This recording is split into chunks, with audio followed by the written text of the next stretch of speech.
On the morning of September 11, 2001, 19 men armed with box cutters directed by a man on dialysis in a cave fortress halfway around the world using a satellite phone and a laptop directed the most sophisticated penetration of the most heavily defended airspace in the world, overpowering the passengers and the military combat-trained pilots on 4 commercial aircraft before flying those planes wildly off course for over an hour without being molested by a single fighter interceptor. These 19 hijackers, devout religious fundamentalists who like to drink alcohol, snort cocaine, and live with pink-haired strippers, managed to knock down 3 buildings with 2 planes in New York, while in Washington a pilot who couldn't handle a single-engine Cessna was able to fly a 757 in an 8,000-foot descending 270-degree corkscrew turn to come exactly level with the ground, hitting the Pentagon in the Budget Analyst Office where DoD staffers were working on the mystery of the $2.3 trillion that Defense Secretary Donald Rumsfeld had announced missing from the Pentagon's coffers in a press conference the day before, on September 10th, 2001. Luckily, the news anchors knew who did it within minutes. Osama bin Laden. The pundits knew within hours. Osama bin Laden. The administration knew within the day. Terrorists who committed these acts and those who harbor them. And the evidence literally fell into the FBI's lap. That a hijacker's passport was found blocks from the World Trade Center crash site, if you can believe that. But for some reason, a bunch of crazy conspiracy theorists demanded an investigation into the greatest attack on American soil in history. That investigation was delayed, underfunded, set up to fail, a conflict of interest, and a cover-up from start to finish. It was based on testimony extracted through torture, the records of which were destroyed. It failed to mention the existence of WTC-7, Able Danger, P-TECH, Sibel Edmonds, OBL and the CIA, and the drills of hijacked aircraft being flown into buildings that were being simulated at the precise same time that those events were actually happening. It was lied to by the Pentagon, the CIA, the Bush administration, and as for Bush and Cheney, well, no one knows what they told it because they testified in secret, off the record, not under oath, and behind closed doors.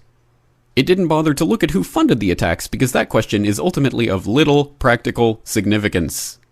Still, the 9/11 Commission did brilliantly answering all of the questions the public had, except most of the victims' family members' questions, and pinned blame on all the people responsible, although no one so much as lost their job, determining the attacks were failure of imagination. Because Nobody in our government, at least, and I don't think the prior government that could envision flying airplanes into buildings.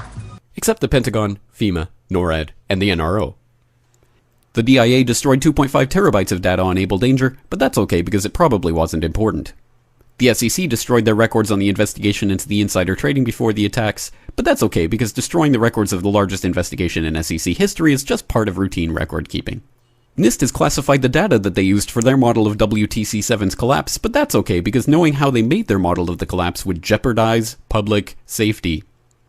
The FBI has argued that all material related to their investigation of 9/11 should be kept secret from the public, but that's okay because the FBI probably has nothing to hide.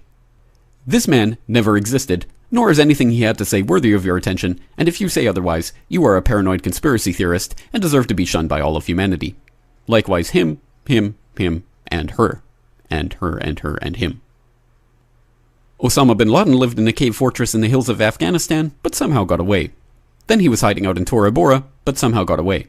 Then he lived in Abbottabad for years, taunting the most comprehensive intelligence dragnet employing the most sophisticated technology in the history of the world for a decade, releasing video after video with complete impunity and getting younger and younger as he did so, before finally being found in a daring SEAL team raid which wasn't recorded on video, in which he didn't resist or use his wife as a human shield, and in which these crack special forces operatives panicked and killed this unarmed man, supposedly the best source of intelligence about those dastardly terrorists on the entire planet. Then they dumped his body in the ocean before telling anyone about it. Then a couple dozen of that team's members died in a helicopter crash in Afghanistan. This is the story of 9/11, brought to you by the media which told you the hard truths about his head could be seen to move violently forward. And they took the babies out of the incubators. And mobile production facilities. And the rescue of Jessica Lynch. If you have any questions about this story, you are a batshit paranoid tinfoil dog-abusing baby hater and will be reviled by everyone. If you love your country and or freedom, happiness, rainbows, rock and roll, puppy dogs, apple pie, and your grandma, you will never ever express doubts about any part of this story to anyone. Ever. This has been a public service announcement by the Friends of the FBI, CIA, NSA, DIA, SEC, MSM, White House, NIST, and the 9/11 Commission. Because ignorance is strength.